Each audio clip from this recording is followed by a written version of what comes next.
mestrado em bioquímica ligado com biomarcadores salivares durante exercício físico intenso, na Universidade Federal de Uberlândia também, e doutorado depois de alguns anos no Instituto de Parasitologia e Imunologia Aplicadas, tá? Também voltado à parte de exercício físico, né? Meu mestrado foi com os seres humanos e meu doutorado foi com camundongos, C57BL6 e BALB-C, mexendo com exercício físico e toxoplasmose, né? Bom, espero que vocês todos estejam me escutando, né? Tomara que esteja bem. Então, não tenho muita experiência com lives, peço desculpas desde já. Eu também sou coordenador de mestrado em Ciência da Saúde na Amazônia Ocidental, então nós vamos ter a abertura de novo edital em setembro, outubro. Nós tivemos e temos alunos de Rondônia, né? Outros estados como o Amazonas, aí aqui perto também tem alunos também que são aqui de perto, então podem vir prestar. Também sou tutor de PET, Educação Física, da Universidade Federal do Acre. E até pouco tempo atrás eu era colunista da CBN, na coluna Saúde e Movimento, né? Devido às minhas atividades eu pedi para sair. Mas vamos lá, né? O nosso tópico é atividade física e saúde em tempos de pandemia. E aí vamos pegar primeiro a atividade física, né? Todos vocês estão cansados de saber o que é atividade física, mas a primeira definição de atividade física ela está no Atharva Veda, num livro publicado aproximadamente 700 anos antes de Cristo, que definiu a atividade física como qualquer ação física na qual é desejada e capaz de trazer estabilidade corpórea e força. É conhecida como um exercício físico, né? E atividade física. Essa tradução aqui foi do artigo, foi uma tradução de mão livre que eu fiz num artigo de 2008, hinduísta, né? Esse livro de medicina ele tem mais de 100 passagens sobre exercício físico e saúde e é muito interessante, né?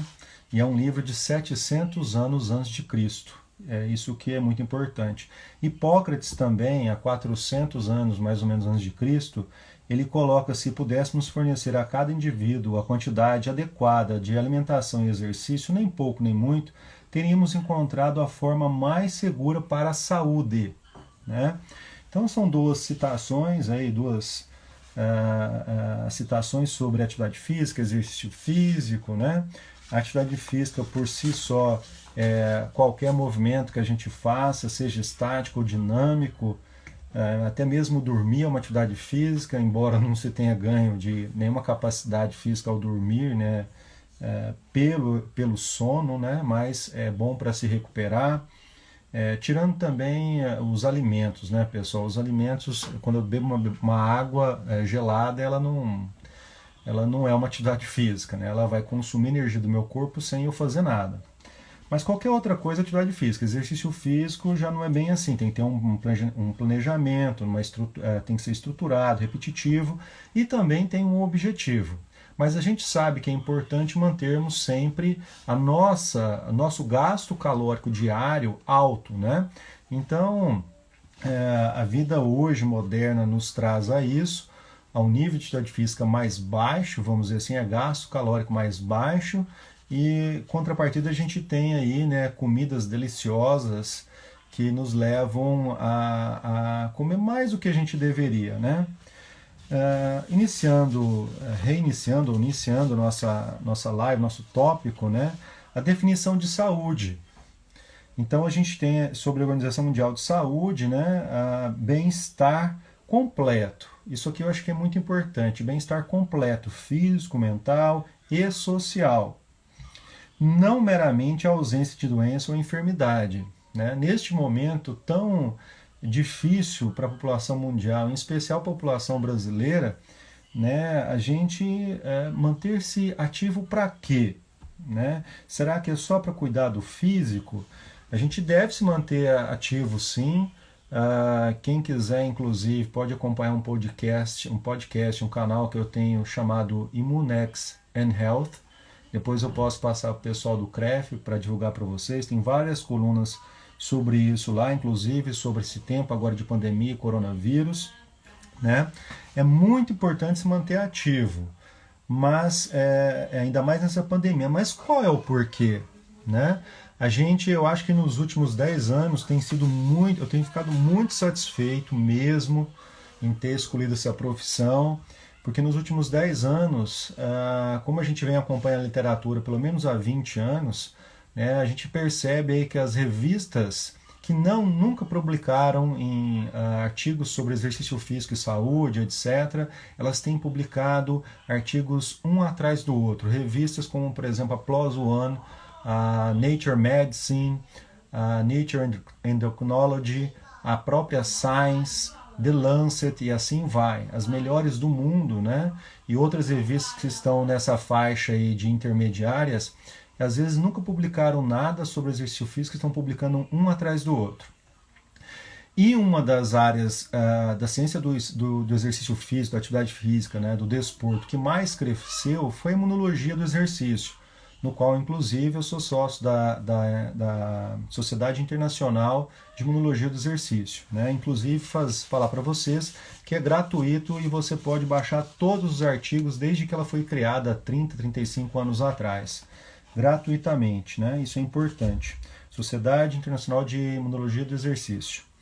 Bom, qual que é o importante a gente se manter ativo, né? Fora de casa é meio complicado, né? Fora de casa tem que ter um distanciamento não só de 2 metros, saiu artigos recentemente colocando que tem que ser um distanciamento maior, inclusive se você tiver, dependendo da velocidade que você esteja, tanto de bicicleta quanto corrida, né? Tem cidades que já estão sofrendo por lockdown, que é o fechamento completo, você não pode sair na rua de forma alguma praticamente, a não ser que você vá comprar medicamento ou alimento, né? Em alguns países tem que sair até com um recibinho para a polícia não te prender, né? Mas e dentro de casa? Dentro de casa, o que a gente tem percebido? As pessoas, vocês veem, né? A pessoa sedentária que não gosta de exercício, ela já dá muita desculpa para não fazer exercício. Vocês imaginem agora podendo fazer exercício em muitos lugares no Brasil, somente dentro de casa, né? Aí entra a importância do profissional de educação física, inclusive agradecer novamente ao CREF 8, para entrar, por exemplo, com lives, ensinando a população fazendo exercício físico. Inclusive a própria empresa Gatorade tem pago nos Estados Unidos personagens trainers, né, para fazerem live, estimulando a população a fazer exercício físico, né, na prática. A gente tem visto isso muito. Academias no Sudeste, por exemplo, estão alugando equipamentos, elas têm que estar fechadas nesse momento, né, a maioria estão fechadas, e elas estão alugando, por exemplo, a bicicleta de spinning, né, para alunos que querem se manter ativo.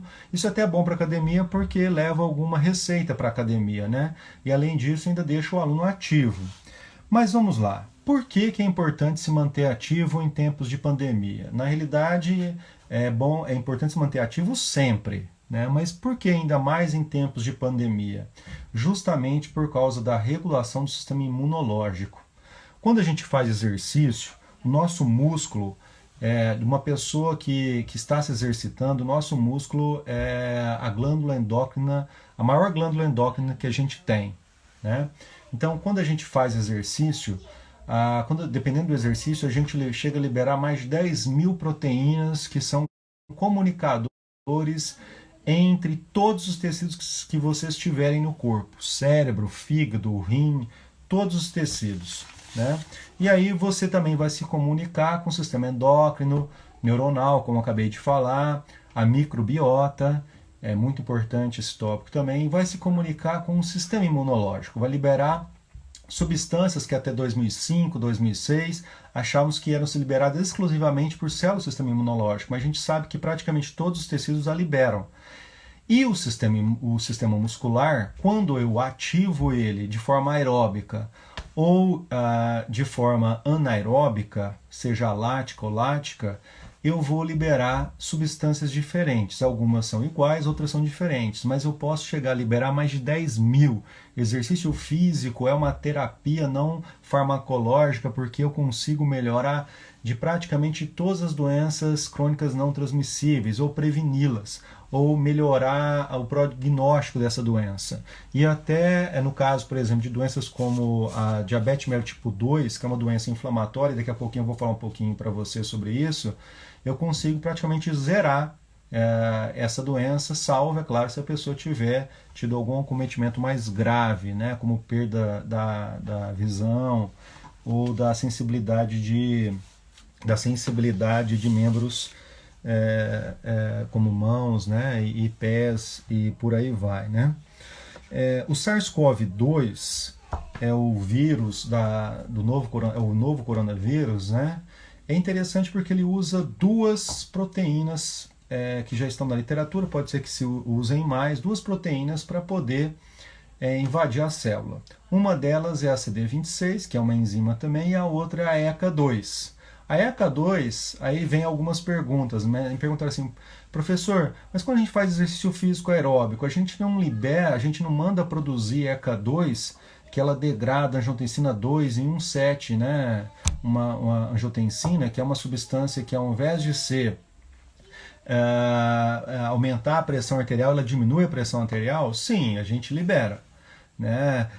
Então se eu fizer exercício físico aeróbico vai ser ruim para mim. Não, não vai ser ruim para você, porque a gente aumenta a expressão dessa enzima, mas a gente aumenta, quando eu falei para vocês que o músculo é um órgão endócrino que libera mais de 10 mil proteínas que vão se comunicar com todo o corpo, dentre essas proteínas vão ter várias proteínas que a gente chama de miocinas, que são citocinas, só que são liberadas pelo o miócito, que é a célula muscular, e vai se comunicar com o sistema imune. Então, por mais que você aumente um pouco a expressão de ECA2, que é essa enzima conversora de angiotensina do tipo 2, você vai melhorar o sistema imunológico como um todo, inclusive agudamente.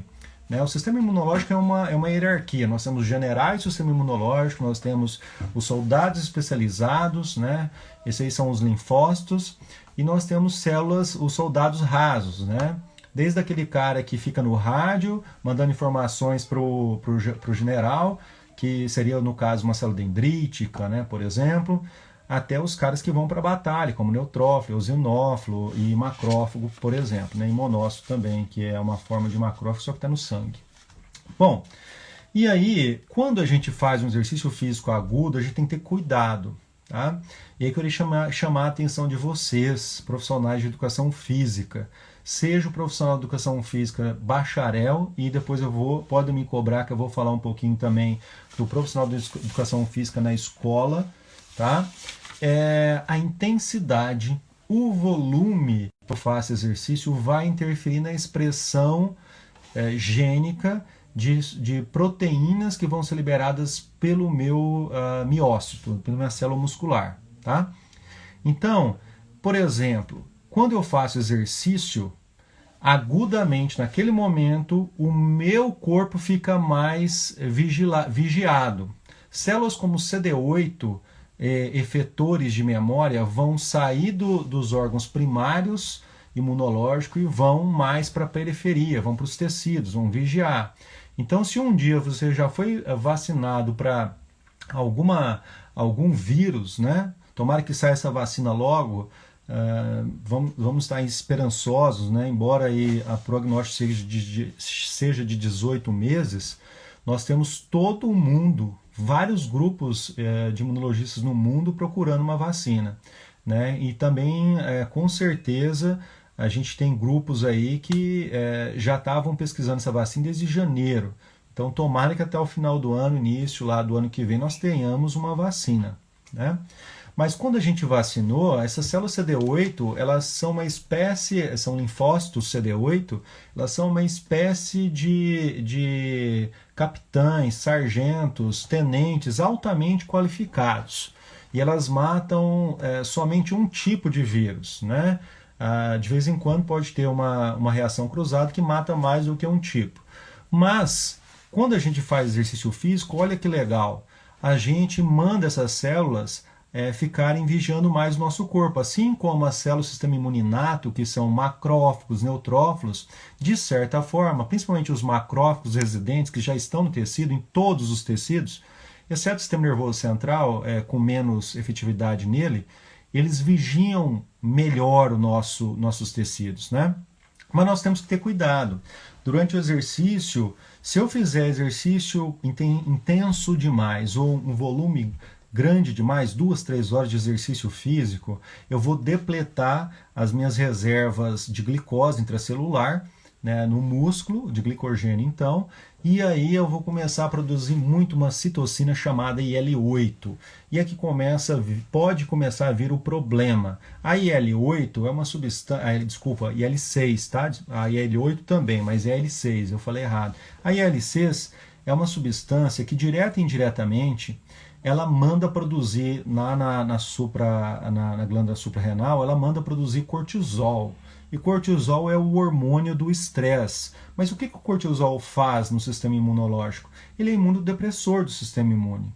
Então, o cortisol é bom e é ruim. Porque se eu produzir cortisol demais, é bom a curto prazo, né? Porque ele manda depletar gordura, ele manda depletar glicose hepática.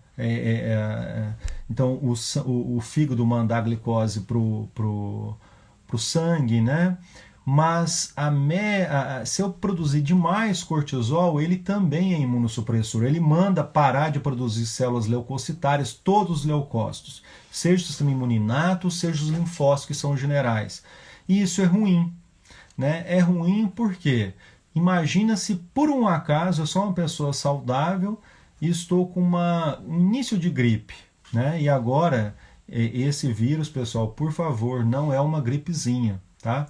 Este vírus, dependendo do seu sistema imunológico, ele pode gerar a doença, né, chamada Covid-19 na forma mais grave. E aí eu vou falar para vocês, por exemplo, pessoas inativas têm maior probabilidade de desenvolver formas mais graves dessa doença do que uma pessoa exercitada. Mas voltando lá, a gente tem que ter cuidado, então, porque o exercício físico, como eu disse para vocês, ele é uma forma de fármaco, mas ele não é um fármaco que a gente compra na farmácia, né? Então a gente tem que saber mensurar a dose desse exercício físico. E a dose está correlacionada à intensidade do exercício e à duração do exercício, né? O volume do exercício de forma geral. Isso é muito importante para o sistema imune. Então, se eu tiver com uma simples coriza e for fazer exercício e fazer um pouco mais de exercício, vamos dizer assim, 1h30 de exercício moderado, eu vou produzir muita IL-6. Então, eu vou produzir muito cortisol. E aí eu posso transformar aquela gripe pequenininha, que nem ia me gerar nenhum estado de coriza, nada, eu posso gerar uma gripe bem grande, né? Vamos dizer assim, uma doença grande. Se eu tiver com uma infecção, pior ainda. Então, nesses tempos de coronavírus, eu gostaria de falar para todos os profissionais de educação física que estão me escutando neste momento ou que vão ver essa live depois, incentive os seus alunos, incentive a sua família, façam lives, coloquem no Instagram, ponham lá no YouTube, para que a população fique ativa de alguma forma, tá? E tentem conversar com essa população, porque se ela se mantiver ativa, o vírus, qualquer vírus, não só o SARS-CoV-2, mas qualquer vírus, quanto antes eu identificá-lo, eu vou conseguir conter. A maioria de todos os nossos patógenos que nos afetam todos os dias, eles são contidos pelo nosso sistema imune inato e não adquirido, que são linfócitos. Então eu preciso manter a hidratação, porque a hidratação ela vai produzir saliva na minha boca, ela vai produzir todos os mucos. Por exemplo, na mulher, ela vai produzir muco na vagina, que vai proteger, né, todas as mucosas, ela vai produzir lágrima. Então, durante o exercício físico, a hidratação ela é muito importante, porque ela vai fazer com que a gente deixe o nosso sistema imune inato bem, né? A própria lesão de pele, de mucosa, a própria pele e a mucosa fazem parte do nosso sistema imune inato de defesa a qualquer vírus. Um vírus, uma bactéria, quanto antes eu conseguir cercar ele, não deixar ele se multiplicar, melhor para mim, né? Melhor para mim por quê? Quando eu cerco ele, eu vou pegar, matar esses vírusinhos, né?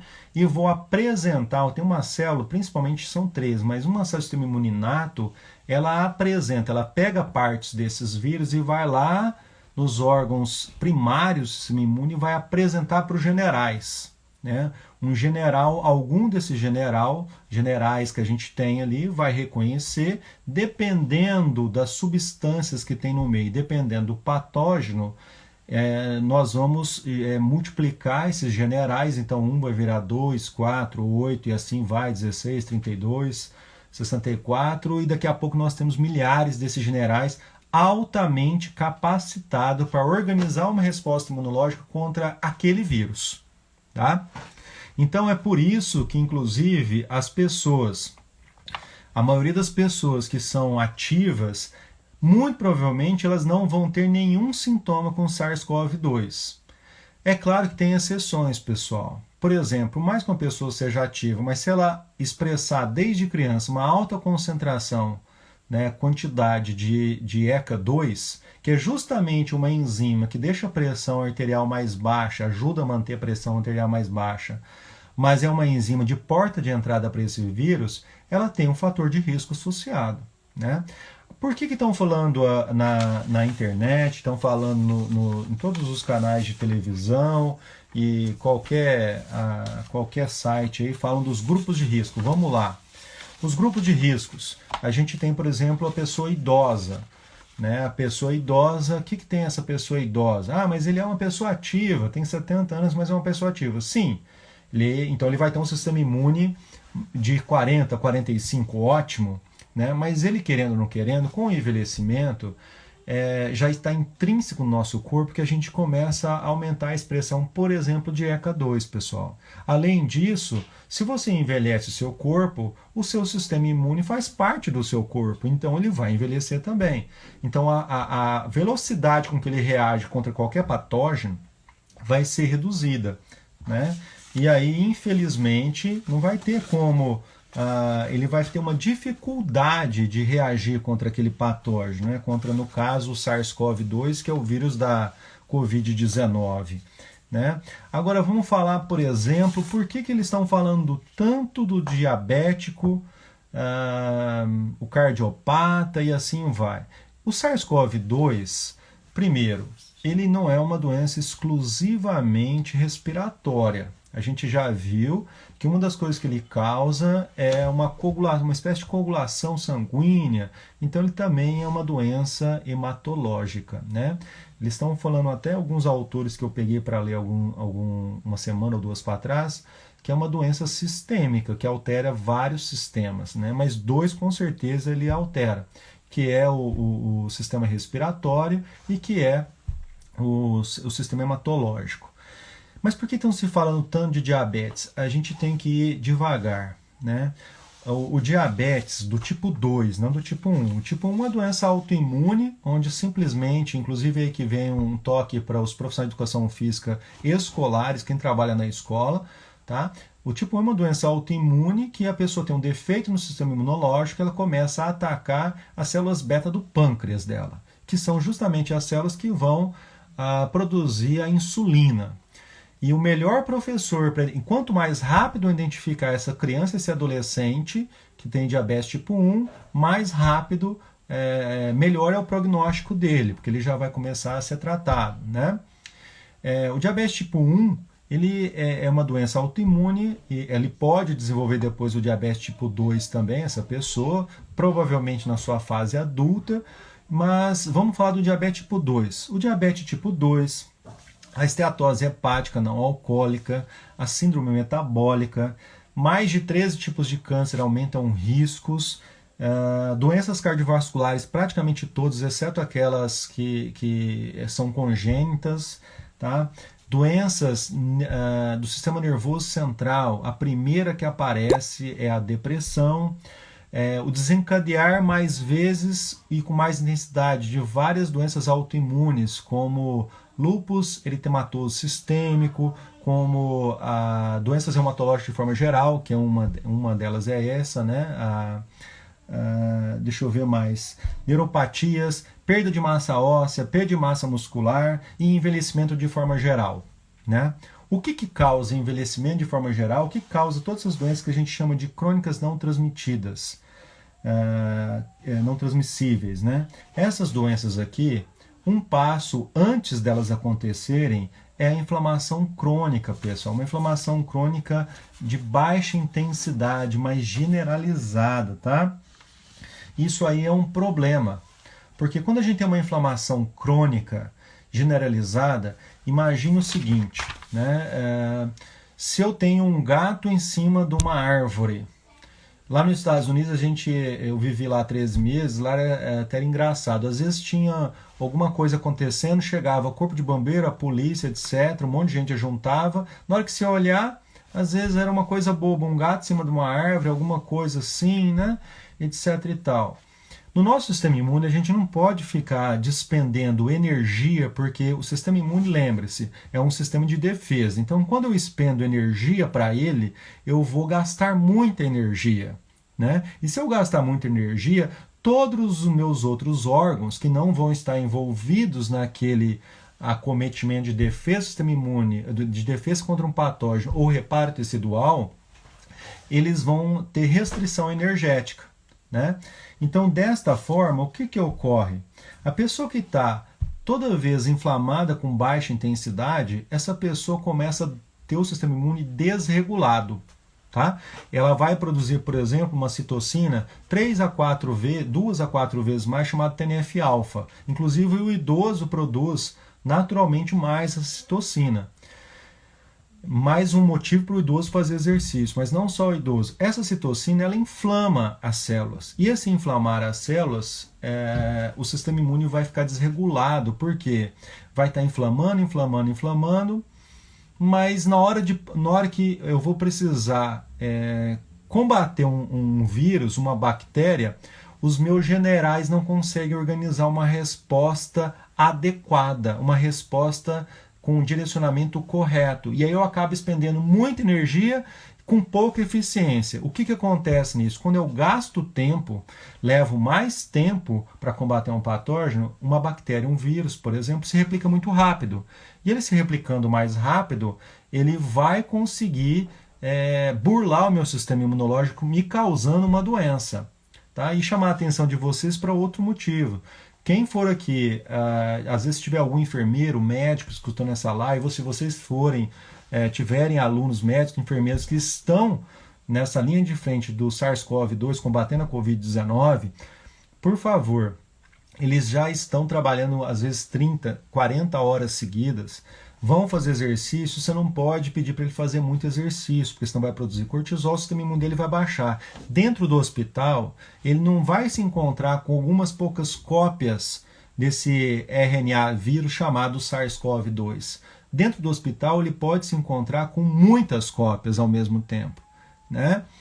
E aí, neste caso, por mais que ele use um aparato, máscara, todo um aparato para se proteger, se ele se descuidar e vir muitas cópias ao mesmo tempo, ele, por mais que esteja bem fisicamente dizendo, o seu sistema imune, ele às vezes vai ter uma doença da forma mais grave, não por causa do sistema imune dele que estava despreparado, mas porque veio muito patógeno uma vez só. Então a concentração do patógeno também importa, né? A gente tem que tomar cuidado com isso. Agora, via de regra, se eu estou uma pessoa ativa e estou conseguindo ficar ativo, meu sistema imune vai ficar bom, e aí se eu tiver em contato com um patógeno, no caso o SARS-CoV-2, eu vou conseguir conter ele e organizar uma resposta que é essa que a gente quer, uma resposta adquirida. Os meus generais, eu vou conseguir desenvolver um general que a gente chama puro, para um general altamente capacitado que vai conseguir organizar toda a resposta contra o SARS-CoV-2 e eu não vou ter a doença. Tá? Então isso é muito importante para nós em tempos de pandemia. Então só para reforçar para vocês, o sistema muscular esquelético, ele é a nossa maior glândula que a gente tem, produzindo mais de 10 mil substâncias que vão se intercomunicar com todo o corpo, inclusive com o sistema imunológico. Então, quando vocês estiverem fazendo algum exercício ou estiverem prescrevendo exercício, ministrando exercício para o seu aluno, vocês estão fortalecendo o sistema imune dele. Entre aspas, porque se você passar do ponto, ou seja, se você der uma dose maior ou uma dose mais frequente para esse aluno, ele pode produzir o tal do cortisol, que vai ser imunossupressor. E se ele produzir esse cortisol em maior quantidade, ele vai ficar com uma janela imunológica aberta, onde qualquer patógeno, um vírus que esteja no tracto respiratório dele, vai se proliferar mais rápido e vai causar uma gripe. Né? Tomara que não seja a Covid-19. Né? Eu fico feliz, só para reforçar para vocês, nesse momento a gente está com 38, chegou a 42 pessoas assistindo ao vivo, né, dispondo do tempo, muito obrigado vocês estarem me assistindo aí através do CREF8. De todas as doenças, se você juntar todas as doenças crônicas não transmissíveis, elas são o que mais matam no mundo, tá? Por exemplo, na Europa, tem país que chega a ser 88,5% morre de alguma dessas doenças aqui, que simplesmente é uma desregulação do sistema imunológico, tá? No Brasil é 63%, porque aqui no Brasil se morre também de outras causas, como por exemplo, bala perdida, arma branca e assim vai. Né? Mas é muito importante a gente ter esse conhecimento. E aí eu queria falar para vocês que os cursos de educação física, quem for coordenador de curso ou for graduando, né, vocês deveriam fazer a disciplina de imunologia aplicada ao curso de educação física. Tá? Em 2013, eu e o meu orientador e um colega, durante o doutorado, nós publicamos na Exercise Immunology Review, que é uma revista que na época tinha um fator de impacto igual a 7, ela gira em torno de 6, 7 hoje ainda. É uma revista muito boa, está entre as melhores de atividade física e saúde, né? De forma geral, de atividade física. E a gente publicou lá falando sobre que no Brasil tinha 1.103 grades curriculares na época, em 2012. Dessas a gente conseguiu avaliar 695 e, pasmem pessoal, somente 4 tinham alguma disciplina que falava de imunologia. Né? Então isso é muito importante. Aprender imunologia nos cursos de educação física, principalmente o bacharelado hoje, é primordial. Para fechar aqui a nossa live e abrir para perguntas, né? Eu sei que vocês até mandaram perguntas, mas eu não consigo fazer duas coisas ao mesmo tempo, até peço desculpas a vocês. Eu queria falar um pouquinho sobre exercício físico na escola, tá? É muito importante agora, os profissionais de educação física que trabalham na escola,